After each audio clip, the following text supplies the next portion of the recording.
Hold up. Every day I wake up, wake your ass up. The Breakfast Club. Y'all finished or y'all done?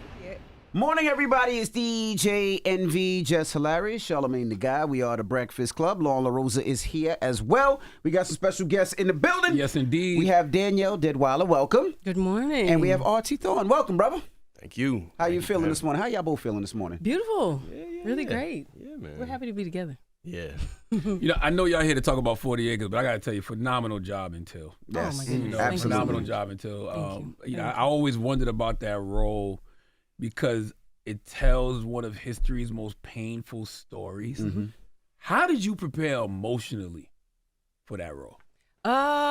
You the way I prepare for anything, it's rigorous research. Mm-hmm. I just grew up in Atlanta, and so the civil rights community in Atlanta has reared me. I did, volunteerism with the Southern Christian Leadership Conference. As a kid, went to Cascade United Methodist Church, which Dr. Reverend Lowry, who partnered with Dr. Martin Luther King at the during that pivotal time. Those are people who were critical in defining my life and understanding of society and community.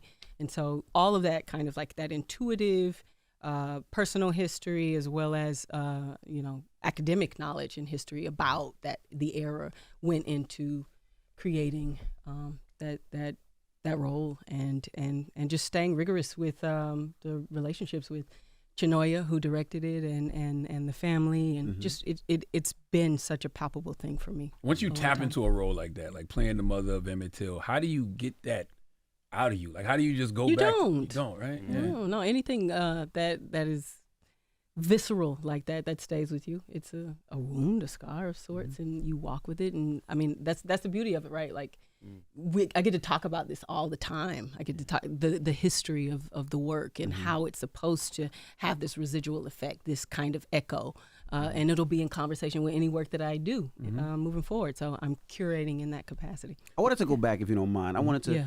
What made you want to be an actress? Like, what was the thing? What did you see on television? What play did you go see? What did your mom instill you say, this is what I want to do? It's just been in my life. I've been acting and performing since I was a child.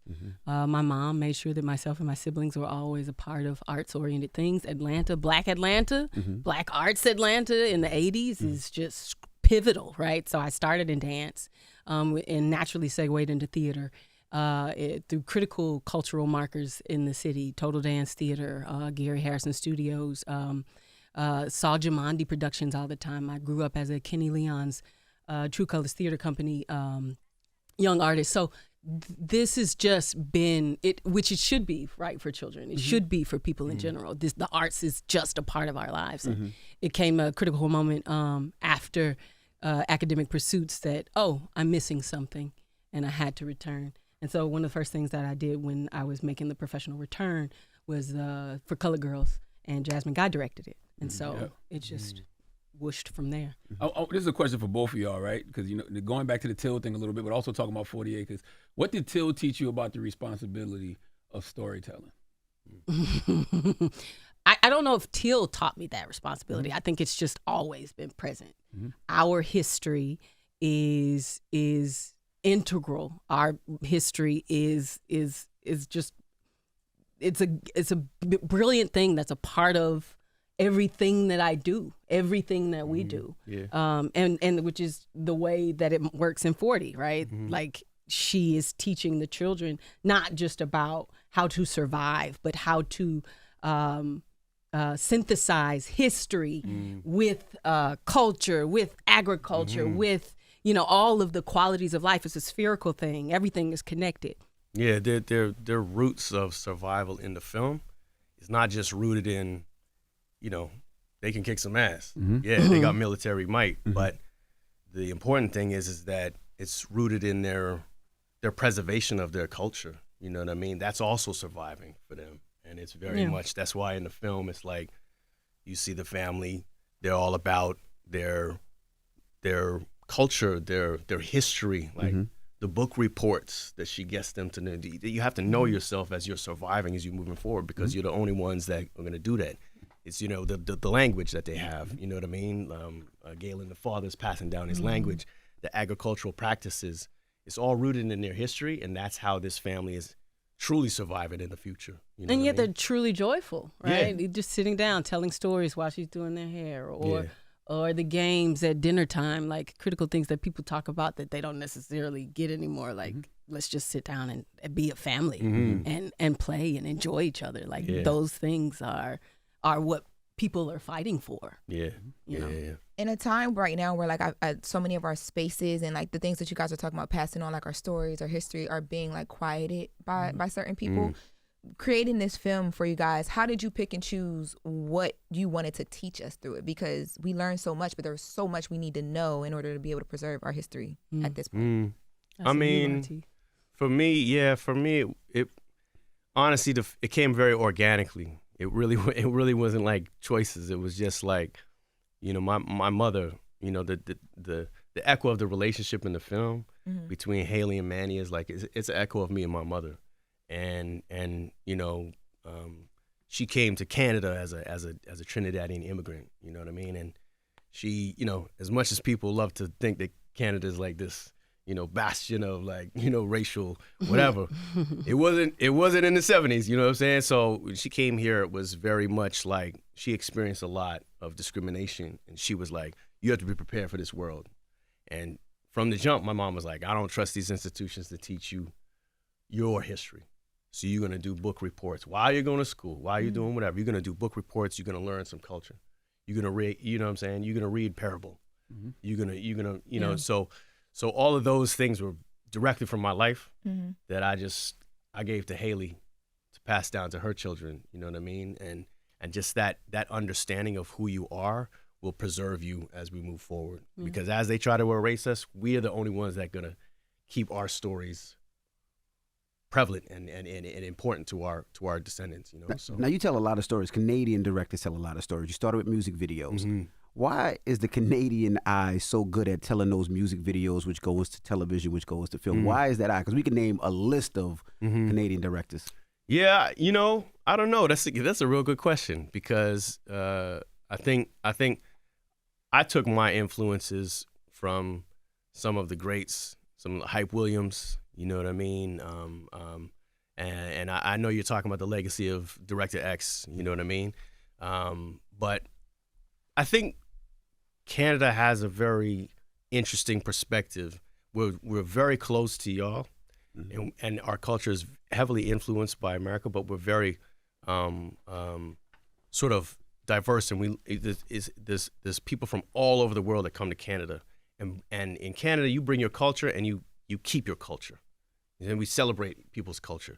So the influences come from all over the place, and we look at the world in a way. And so, you know, we're picking and choosing different things. And so the influences come from all those places. And I think that's why that in a way we can kind of pull from everybody, you know, And was it difficult for people to take you serious because you came from music videos? Was that difficult? That's interesting. I never really looked at it like that. I mean, honestly, it's like, you know, anything's a hustle, you know, and you pour your heart into something, and I expect challenges, you know, and I expect to be able to have to prove things to people. That's just part of when you go with your heart into something. That's just something that you have to do. So I never really looked at it like that. I didn't feel that way. And I think coming from Canada, I was just like, you know what? My voice is as equally as important as everybody else's voices. And the story that I want to tell is equally as important as that. So I'm just going to go out there and do it. I think it's also just doing your thing. Yeah. Right? Like you segued into television, and this is his first feature. And so I think it's just being stick-to-itive and making it freaking happen. Yeah. And being good at it. And being good at it, right? Yeah. RT, how do you balance creating entertainment but also having deeper messages in it? I think, again, that it's just something that's organic to me. You know, coming from the history that I just talked about with my mother and stuff, like that stuff is in me, where I realize the importance of it because of what she instilled in us.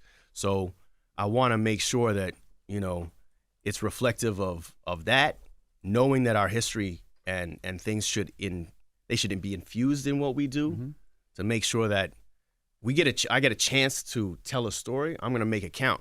I'm gonna make it. You know what I mean? Like I'm not wasting it. But at the same time, I grew up on Spielberg and you know what I'm saying, Spike Lee and James Cameron, you know. So I'm a comic book nerd, you know what I mean? So I grew up on X-Men, you know. So and these things were entertaining. So I'm like, well, I want to do both. I want to entertain, and then I want you to walk away. I want you to take the movie home with you. I want you to walk away thinking about it the next couple of days, you know. I want you to want to talk about it with people. You know, there's a lot of films out here, you know. People are craving that, I feel. There's a wave happening right now. You know what I mean? People are craving original stuff. They're tired of seeing such and such 4 and 5. You know what I mean? Like, you know, and you see the brother, you know, Ryan Coogler coming with Sinners. You know, you see, you know, even Zach Cregger with the Weapons movie. You know, it's just like people are interested in, give me something different. Very frustrating though. Yeah. Because that should have always been the way in Hollywood. Because whenever you see the things that really pop off and break through, it's really something new. I never had seen Game of Thrones before. Yeah. Right? You know what I mean? Like I never, like it's the thing. Of course, Sinners, but I've never seen those type of things. I never understood why Hollywood didn't want to be original. Like it was a time where originality seemed to be like, I don't want to take a risk on that. Yeah. I'm gonna go with what's considered safe. It's another superhero movie. It's turned into theme parks, right? It's just like, this is for everybody. Come on the ride. You've seen it before. You know what it is. So come pay your money for it.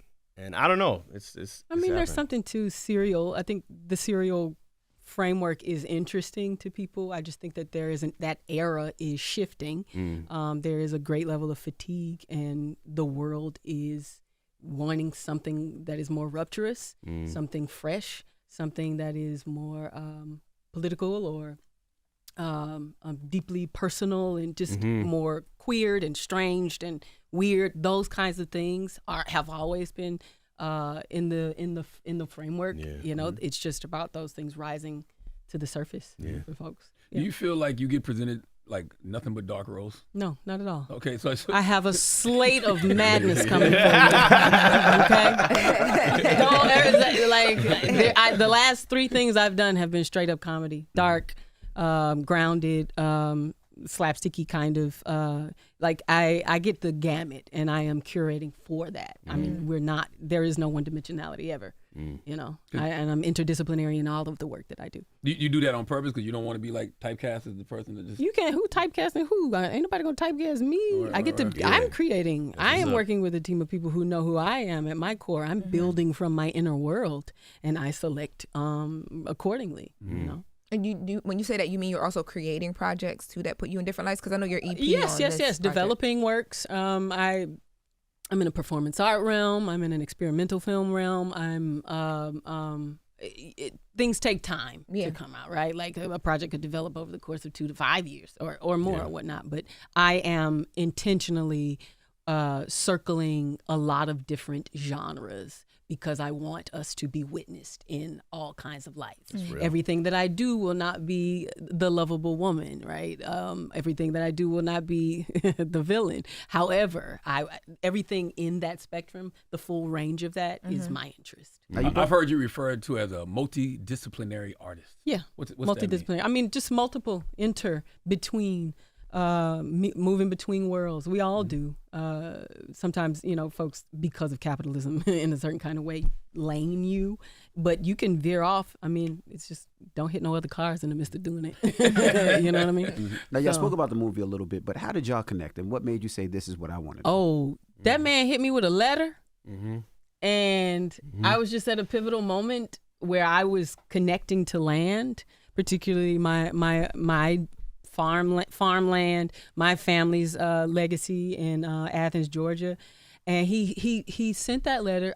If the pandemic didn't happen and the strikes didn't happen, not the pandemic, but if the strikes wouldn't have happened, I don't know what would have occurred. But he sent a beautiful letter. Just wrote to your house, like mailed it to your house, or no, not to my house. No, he sent it to my people. It sounds like he sent it to the house. What kind of weird He sent a letter to my people. I wasn't outside the house. Yeah, I'm like, that would have been peculiar. But he sent the letter, and I read it, and I read the script, and then the time flipped for the industry, and I was endeared to it. He got what is it, the joints, because no one could do films at the time.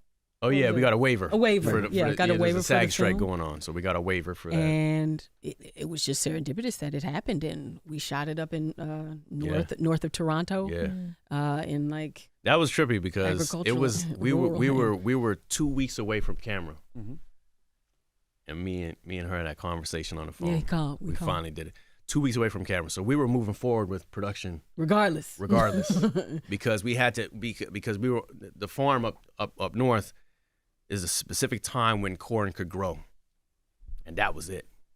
So we were barreling forward and just hoping that she would jump on. And so wait a minute. So if she didn't jump on, it was somebody else. So what happened to that person without saying the name? So she's in the wing waiting to go, and then you'd be like, "Excuse me." I'm gonna let you know we didn't have nobody. Oh, really? We didn't. I'll tell you right now. You was gonna put on the wig and do it. I don't. Look, that's an alternate universe. This is the universe that we're in right now. Yeah. So I just had this feeling, man. I just had this feeling like, I've been following Danielle's career for a long time, and I just felt she was just the absolute perfect person to ground this film in like that sense of family and community and reality, and like, so I was praying every night. You know what I'm saying? He prayed hard. The movie starts off with stating that that farmland is the most valuable resource due to the circumstances. How true is that in our present day conditions? I still think that. I still think that's absolutely true. It is. It's been true. Land is everything. Absolutely. I mean, food is critical right now. The economics of it, like who is able to pay for what, who has access to what, the freshest food, or not, whether it's genetically modified or not.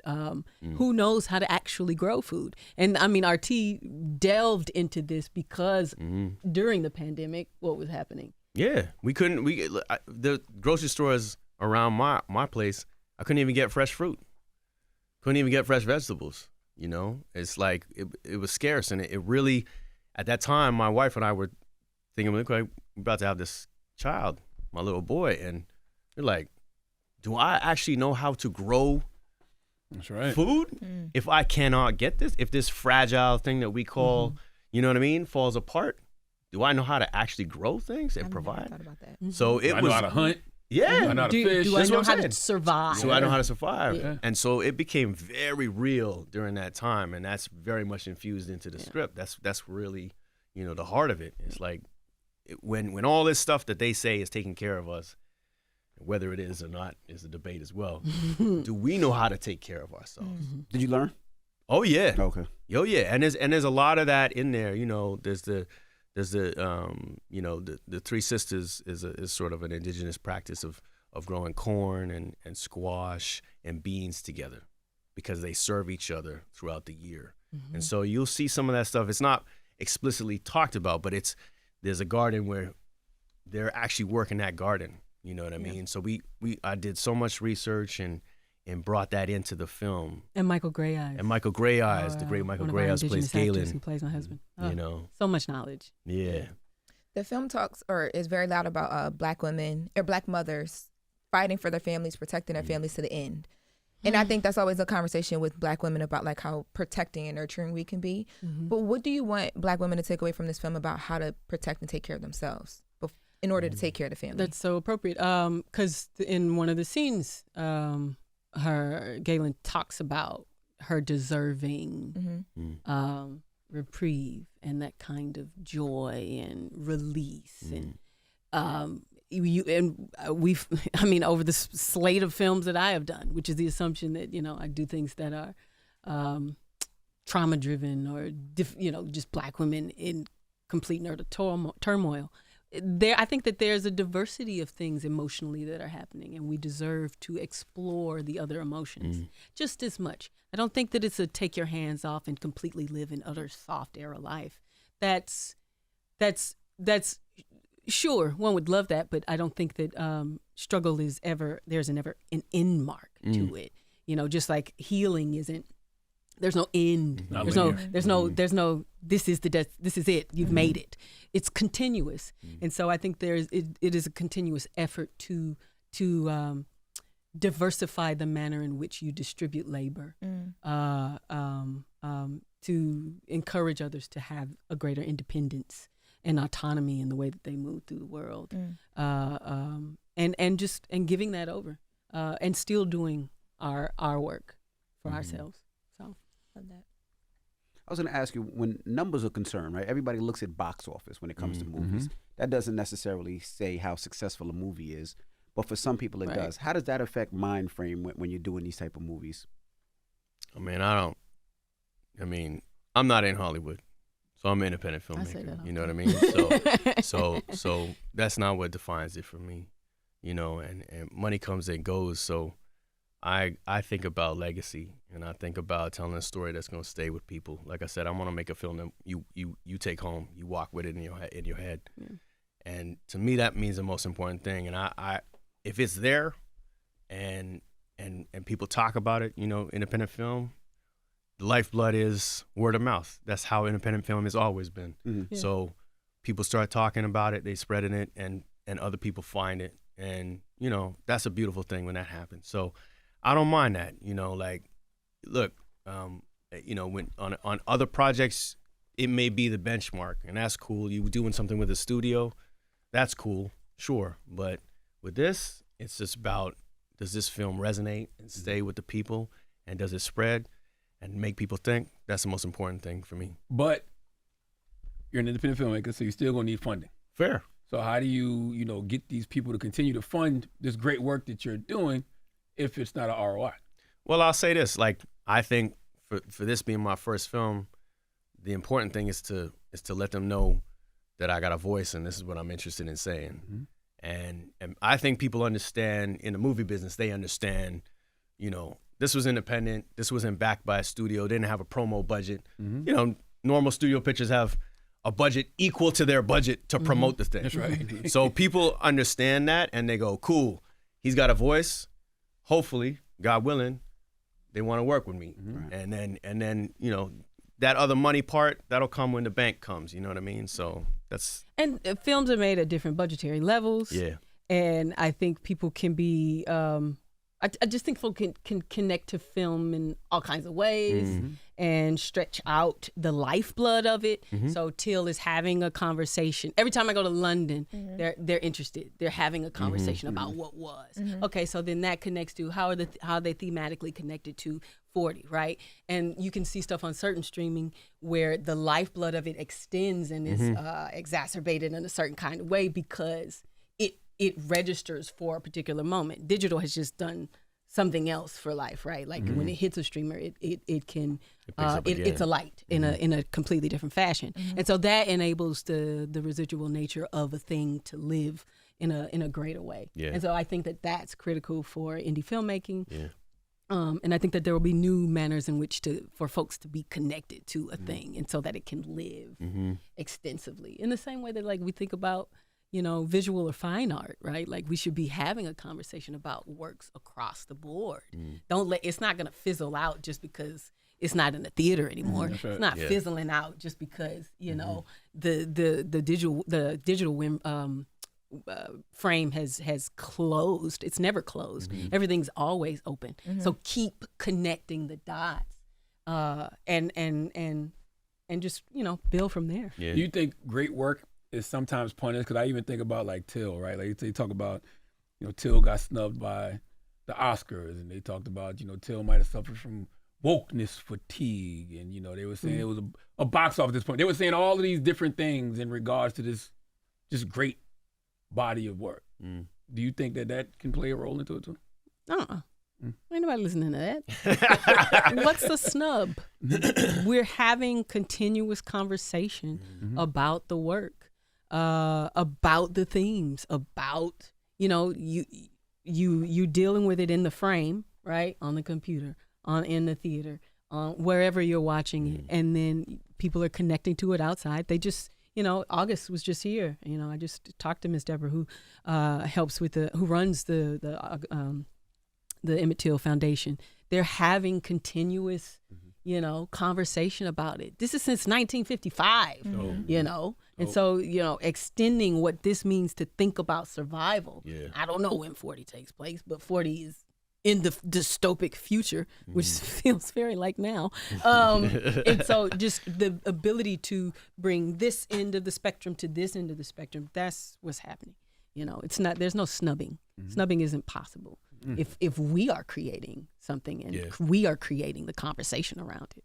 I know when the snub happened, I don't want to get her name wrong, but the director of Till. Chenoya. Yeah, Chenoya. She had posted on her Instagram. And it wasn't directly a response, but the timing, people took it as a response where she talked about how Hollywood, you know, treats black women horribly and they push this white male stereotype. Do you feel like that's has changed since the snub? I know you don't care about the snub, but has that changed in the work that you're doing, or do you think it will change? I think that we have always been present, creating the significant works for ourselves. The funding may not look the same. The ubiquity of it and the marketing of it may not look the same, but there are plenty of black women and a variety of other people of color joining the fold of making the stuff that we want to see. There is no true idea of us like not being able to push, you know, towards the center. We are the center, period, right? And should there be more support? Yes. But you can't hold down what's already, you know. That's real. Moving up. Moving. That's dope. How do y'all see storytelling as a tool for social transformation? I feel like the arts are going to be very important to us moving forward, especially with them just taking history out of everything. always been, always has been. You know, it's a foundation of like as we're talking about of our history and inspiring the future. You know what I mean? It's vital. You know, and for people to see things and reintroduce them to ideas that maybe they don't. That's the important thing. Is like as a younger generation comes out, they don't have to fight the trials and tribulations that like my mother had to fight. I didn't have to fight some of those things, but it's important to make sure that people understand them, because if they don't understand it, then they coming out with a certain sense of ignorance to the world, and may not think that certain things are present. You know. And racism and discrimination and the isms are there whether you recognize them or not. They're there. So I think it's vital for art to keep speaking from our perspective, so that it's like, oh no, you got to know how to handle these things for future generations. It's vital. No, it's just a beautiful poetic looping, right? I remember doing this. It wasn't technically a play. It was like a dance exhibition with that was called Women Hold Up Half the Sky, right? As a kid, with Total Dance Theater. And I learned about 4 little girls in that piece. And then there was also this poem from Nikki Giovanni in the piece. Capitola Williams delivered that hard. And then that makes me connect to, okay, then I'm doing Till, right? Like these stories, these fragments jump, you know, between us, right? And okay, Nikki Giovanni, she loved Tupac, right? And so then Tupac raps about this and then this. You are to find the fragment and then expand upon it. I think that it's not just in the art, right? The art that whatever it is that you connected to, whether it's in hip hop or whether it's in a film, you take whatever is magnifying for you in your mind, and then you are to dig deeper. You are to read more about it. This is the beauty of art. Art takes a single thing, and it is to make it. It's supposed to enable you to loop things further into the fold for you. Everything is deeply connected if we but seek it out. If we but make the effort. Absolutely. How do you decide when a story is worth the emotional toll it takes on creators and the audience? Because art can be healing, but it can also reopen old wounds too. Yeah. You mean for me? Yeah. Where Trina at? I'm gonna give everything to a thing if I choose to do it.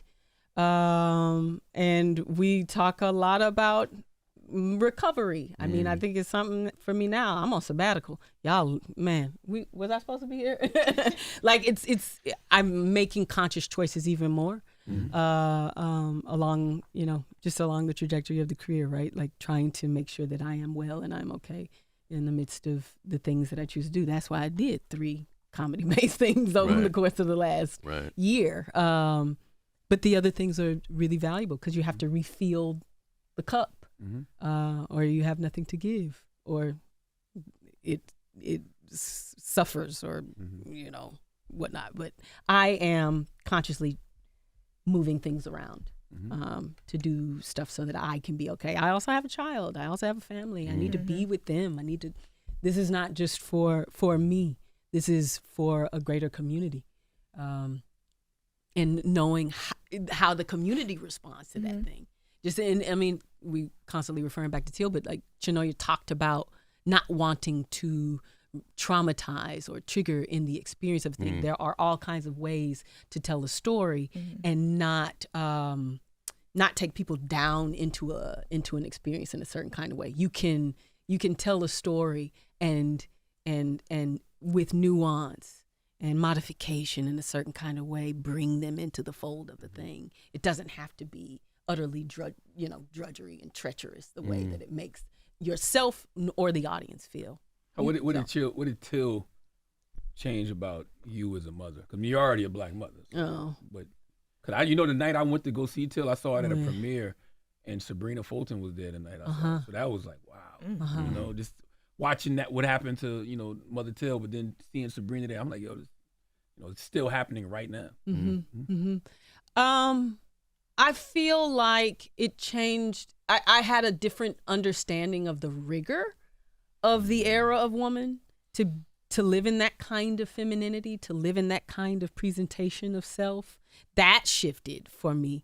My motherhood is straight up. It was continuous. We have to protect our children in a certain kind of way. In the same way that Haley is in here, like, you about to learn how to shoot this gun, and you about to learn how to beat these niggas up. That's the kind of thing that is always present. But how do you present it? I think the value is showing the diversity of your womanhood, so that your children know that you are a human. That was critical from Teal to 40. And so you're always gonna, mother tiger over your kids. But I wanted to ask you, RT, I want to go back to the question about when do you decide when a story is worth the emotional toll it takes on? On you as a creator and the audience. Yeah, I think it's a gut thing, right? Like it's something that you know. I mean, when you get into a work and that this is something important for you, you're just willing to take on what that process is going to bring. And you know that any process that we dive into with our whole selves is going to yes, it's going to hurt us some days, and some days it's going to be challenging, but it's also going to make you grow at the end. And I think at the end of the day, it's like you look forward to that growth, truthfully. You know what I mean? I look forward to coming out the other side and learning from what the process brings me, and know that I hope that I'll be a better person from the interaction and the community that you do when you build these things. You come upon a community and you learn your lessons. You know what I mean? Like, you learn your lessons through that process. You say, okay, cool, never gonna do that this way again. You know what I mean? But like, you have a sense memory. Yeah, you know what I mean? So you know those things, and so there's a beautiful thing when you come out the other side, because you're a stronger person for it, and that makes it worthwhile. That makes it go, okay, next one, I'm gonna learn some more. I'm gonna grow a little bit better. You know what I mean? So it makes the process. This is a baby. You're making a baby. You're gonna ride with that thing for a few years, right? Like, whether you're riding it, like, I mean, we're talking. This is from pandemic. It's 2025 now. This man's been riding with this thing for that long. And so you want to make an extremely conscious decision about what you are rearing. What do you hope future generations of artists, especially Black creatives, take from the work that y'all are creating right now? What do you want me to take from 40 in particular? I just feel like, I think it's all there. I think it's all there. I think it's like, I want people to mine the past, make sure that they have that expression, because we're the only ones that are going to tell our stories, like the whole interaction between the Indigenous and Black community is like rarely talked about across history, because history's been presented in kind of one way from one perspective. So, you know, we wanted to pay tribute to some of those things in this film. And I just think it's important that we keep doing that, go back to our past and remind people. But then also, I'm about creating stuff for the future, and cinema for me has always been a beautiful art form of entertainment. You know what I mean? Of visceral thrills. Like, there's nothing I love better than being in a theater and the whole audience moving with you. You feel it. Yeah. It's like a concert. Like, you feel that. You know, you feel everybody tighten up when something's about to happen. You feel that release when it does. And there's something really beautiful about that. And I encourage, you know, future generations and other directors and storytellers to like embrace that feeling that you get from whatever that art form is for you. You know, whatever that art form is for you. I would throw three things out. Rigor is critical. I mean, and we're getting this from the film to just in real life too. Like, rigor and discipline is the utmost imperative and essential for any kind of art making. Learn the craft so that you can therein move to intuition. The intuitive spirit is it's pivotal. You have to have that so that it can have your stamp, your unique imprint. And then love. Michael Gray Eyes taught me one of the indigenous terms for love is kasagatin, and it's to grow into oneself, right? Like, love isn't just this romantic notion. It's about seeing something flourish. I think that's an inner thing and an outer world thing. And so to have the utmost of rigor and discipline in the thing that you do, move that into the intuitive spirit and your own inner world, and do it with the utmost of love. Yeah. Well, definitely go check out the film 40 Acres, and we appreciate you guys for joining us. Yeah, thank you so much. Apple TV, Prime Video. It's on digital, It's Apple, on digital, and Apple and Amazon. Amazon and everywhere. You know. Yeah. All right. Well, Danielle, Deadwyler, Arce, Thorne, thank you so much for joining us. Thank you, Appreciate guys. y'all, man. Thank you. It's Thank the you. Breakfast Club. Good morning. Hold up. Every day I wake up. Wake your ass up. The Breakfast Club. Y'all finished or y'all done?